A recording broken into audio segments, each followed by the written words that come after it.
Hello प्यारे बच्चों, आशा करता हूँ आप सभी अच्छे होंगे। प्यारे बच्चों, हम पढ़ रहे हैं आपकी कक्षा 6वीं की गणित और हम पहुँचे हैं प्रश्नावली 10.2 अध्याय 10 जो कि अनुपात है चैप्टर का नाम। और हम पहुँचे हैं प्रश्नावली 10.2 और 10.2 की सारे सवालों के हल इस वीडियो में आज मिलने वाले हैं, तो आप वीडियो से बने रहिएगा। इससे पहले हमने 10.1 प्रश्नावली 10.1 के सभी सवालों को 2 वीडियो में हल करके बताया है। अगर उस वीडियो को देखना चाहते हैं तो इस वीडियो के डिस्क्रिप्शन बॉक्स में मैंने लिंक दे दिया है, प्रश्नावली 10.1 पहला वीडियो और प्रश्नावली 10.1 दूसरा वीडियो करके। तो उन वीडियोस को देखने के लिए लिंक पर क्लिक करके देख सकते हैं 10.1 को समझने के लिए। आज हम इस वीडियो में समझेंगे प्रश्नावली 10.2 के सभी सवालों को। और इस प्रश्नावली में एकीक नियम के बारे में बताया गया है। एकीक नियम मतलब आप जानते हैं, और उसी को एकीक विधि भी कहते हैं, एकीक विधि या एकीक नियम। तो पुस्तक में है आपके एकीक नियम के बारे में। और चलिए सीधा हम सवालों को समझते हैं कि एकीक नियम क्या होती है। तो पहले हम सवाल पर पहुंचने से पहले यहाँ पे हम चर्चा कर लेते हैं कि एकीक नियम क्या होती है। देखिए, नाम से स्पष्ट है एकीक नियम। तो एकीक नियम का मतलब होता है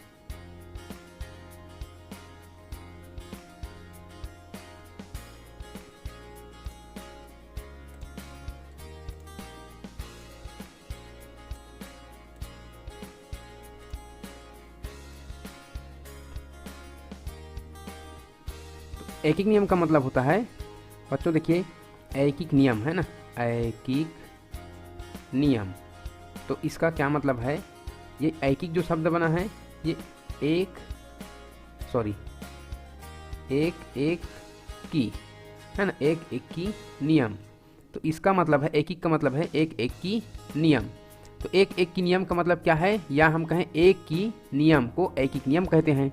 तो एक की नियम क्या है, तो ऐसे सवालों में क्या होगा कि एक से अधिक वस्तुओं की कीमत बताई जाएगी। यहाँ पे एक से अधिक मतलब 3 कापियों की कीमत बताई गई है, और हमको इस 3 कापियों की कीमत से पहले हमको एक की क्या करना पड़ेगा, एक की कीमत निकालना पड़ेगा।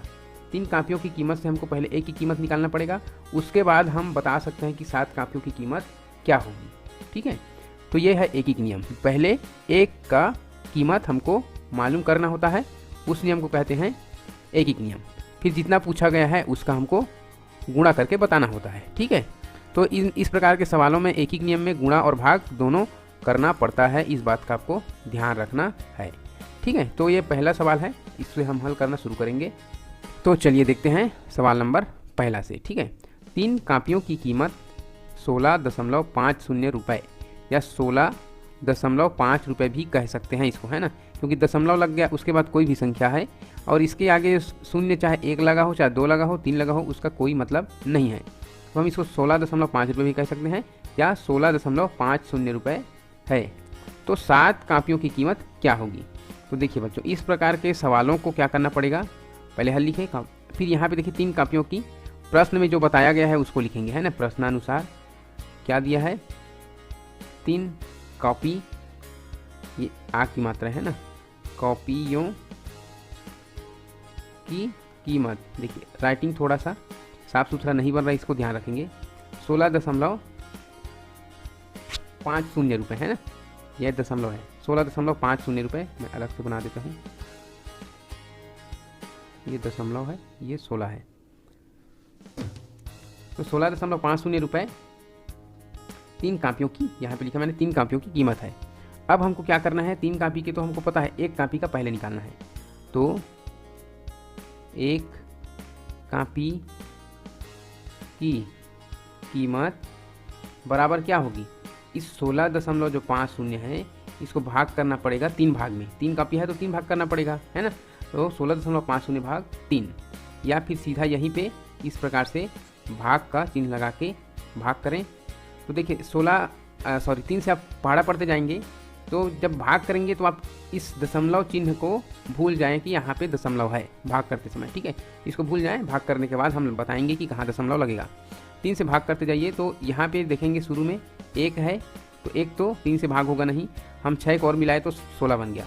16 को भाग करेंगे तो 3 पंचे 15, 5 बार में 15 आएगा, तो हम लिखेंगे 15। अब घटाएंगे तो 16 में से 15 घटाएंगे तो बचेगा 1, इसके बाद ये 5 को यहाँ पे हम उतार लाएंगे। ठीक है, देखिए मैंने आपको कहा है दशमलव को अभी भूल जाइए, तो इसलिए मैंने सीधा सीधा 5 को उतार लिया। अब क्या होगा, ये 15 बन गया, तो 3 पंचे 15, हमने पहाड़ा पढ़ दिया, 3 पंचे 15 और एक कट गए। अब ये 0 बस बचा है, तो 0 को हम उतार लाएंगे और 3 का पहाड़ा 0 बार पढ़ेंगे, 3 शून्यम शून्य पढ़ेंगे और एक कट गए। अब क्या करेंगे, जो भी उत्तर आया उसको हमको देखना है, इस संख्या में इकाई की तरफ से जाएंगे तो 1 और 2 अंक के बाद दशमलव है, तो हम भी यहाँ करेंगे 1 और 2 अंक के बाद में क्या करेंगे, दशमलव यहाँ पे फीट कर देंगे। तो हमारा जो उत्तर है 5.50 रुपये एक कॉपी की। देखिए हमको अभी सिर्फ एक कॉपी की कीमत ज्ञात हुई है।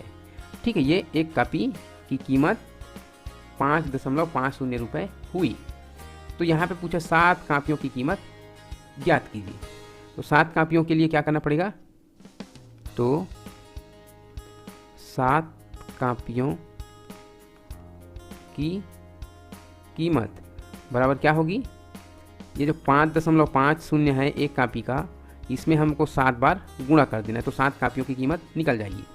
तो यहाँ पे देखिए 7 कापी के लिए 7 शून्यम शून्य, फिर 7 का 5 बार करेंगे तो 7 पंचे 35, 35 का 5 हासिल आएगा यहाँ पे 3 और 7 पंचे 35, 35 और 3 38, ये हो गए। देखिए मैंने गुणा करते समय भी दशमलव का ध्यान नहीं रखा, तो आपको भी ऐसा करना है। और गुणा जब हो जाए तो देख लेना, गिनती कर लेना है, इकाई की तरफ से 2 अंक के बाद दशमलव लगा है, तो आंसर में भी क्या करना है आपको, इकाई की तरफ से 2 अंक गिन के यहाँ पे दशमलव लगा देना है।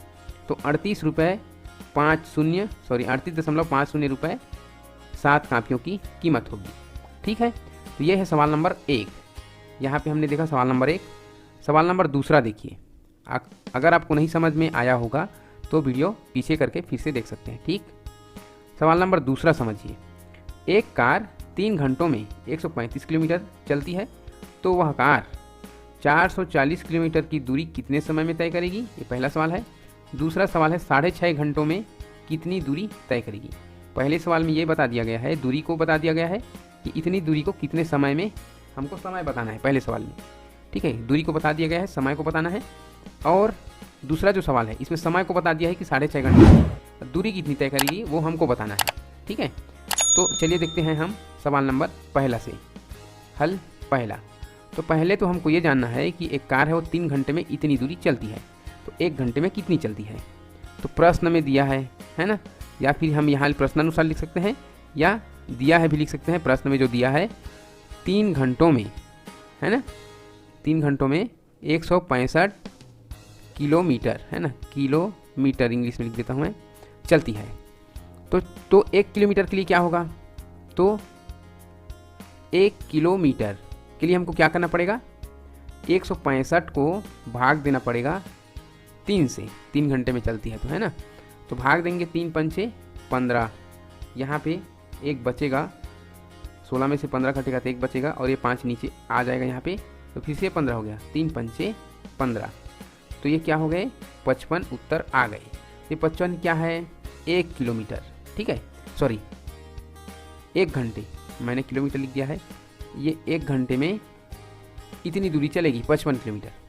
ठीक, यहाँ पे मैं लिख देता हूँ 1 घंटे में 55 किलोमीटर चलेगी।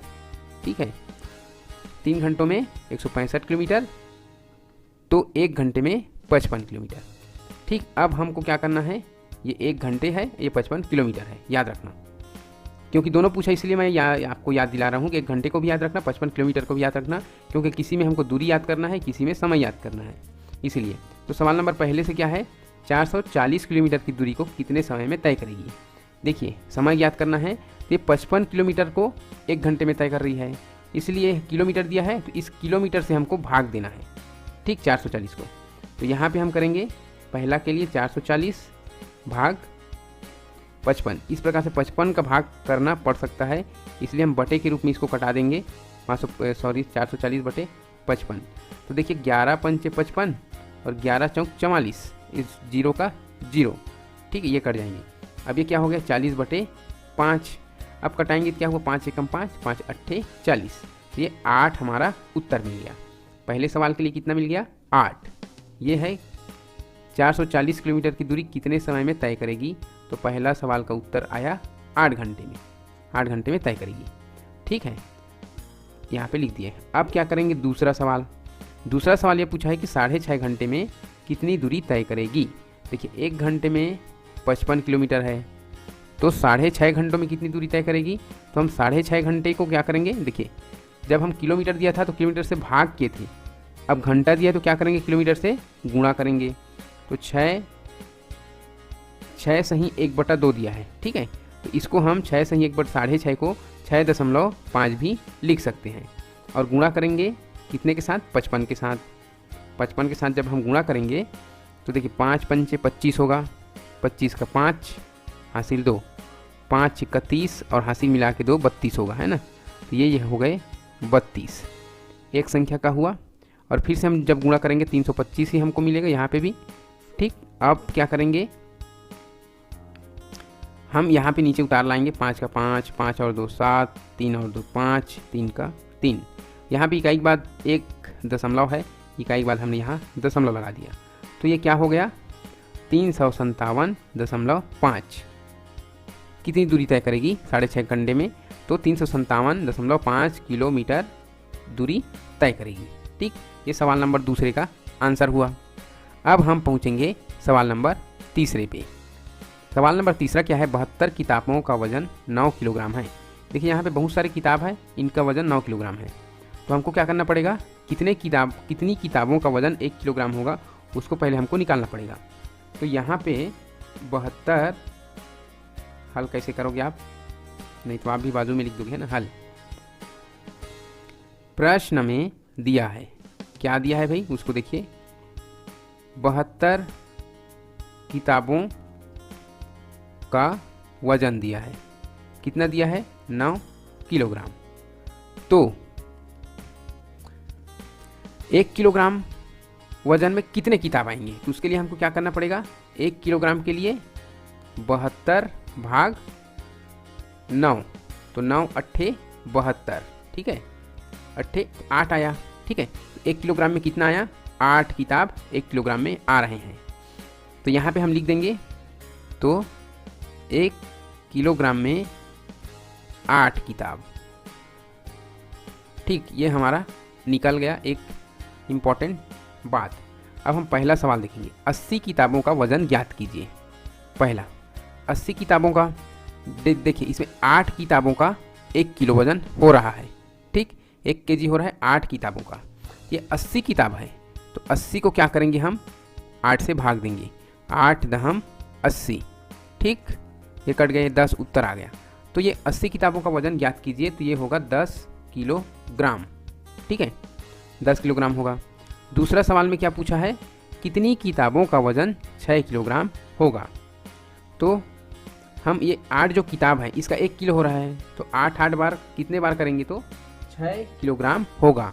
तो इस 8 और 6 को हम गुणा करके देखेंगे, 8 छिक्का 48, ठीक है, 48 किताब हम करेंगे तब ये 6 किलोग्राम होगा। तो दूसरे सवाल में क्या करना है, गुणा करना है। ये तीसरा नंबर के जो पहला दूसरा 2 सवाल है, दोनों सवाल के आंसर, पहले का आंसर 10 केजी आएगा और दूसरे का 48 किताब आएगा, ठीक है। यहाँ पे आपको पुस्तक के सवाल है जो उसके बाजू में नहीं लिखना है, आंसर को नीचे लिखना है, ठीक है।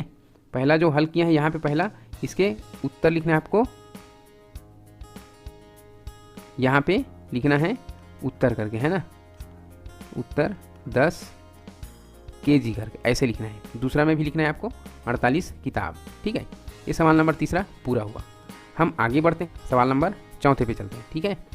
तो सवाल नंबर चौथा है हमारा, किसी मजदूर की 25 दिनों की आय 1500 रुपये है, उसकी 30 दिनों की आय ज्ञात कीजिए। अब यहाँ पे देखिए 25 दिनों का बता दिया गया है हल, जो प्रश्न में दिया है उसको हम पहले लिखेंगे। क्या दिया है, 25 दिनों की आय कितना है, 1500 रुपये है। तो एक दिन का आय, 25 दिन का तो बता दिया है, एक दिन की आय कितनी होगी, है ना, एक दिन की आय होगी 1500 को हम 25 से भाग करेंगे तब पता चलेगा। तो 25 छक्का 150, है ना, 25 छक्का 150, ये कट गए और इस शून्य यहाँ पे नीचे आएगा, तो 25 शून्यम 0, है ना। तो ये एक दिन का कितना हो गया, एक दिन का कितना हो गया 60 रुपये, ठीक है। जो आंसर आया वही है हमारा एक दिन का आय। ठीक, तो ये एक दिन का 60 रुपये हो गए। तो 30 दिन का बताना है, मतलब क्या करना है, इसलिए 30 दिनों के लिए क्या करना पड़ेगा, 30 गुणा 60 करना पड़ेगा। ठीक है, तो 30 गुणा 60 करेंगे तो 6 या 18 होगा, और ये 2 शून्य है, उसको 2 शून्य हम नीचे उतार के लिख देंगे, ये गुणा हो गया। ठीक है, 1800 रुपये उसका 30 दिन की मजदूरी आय होगी।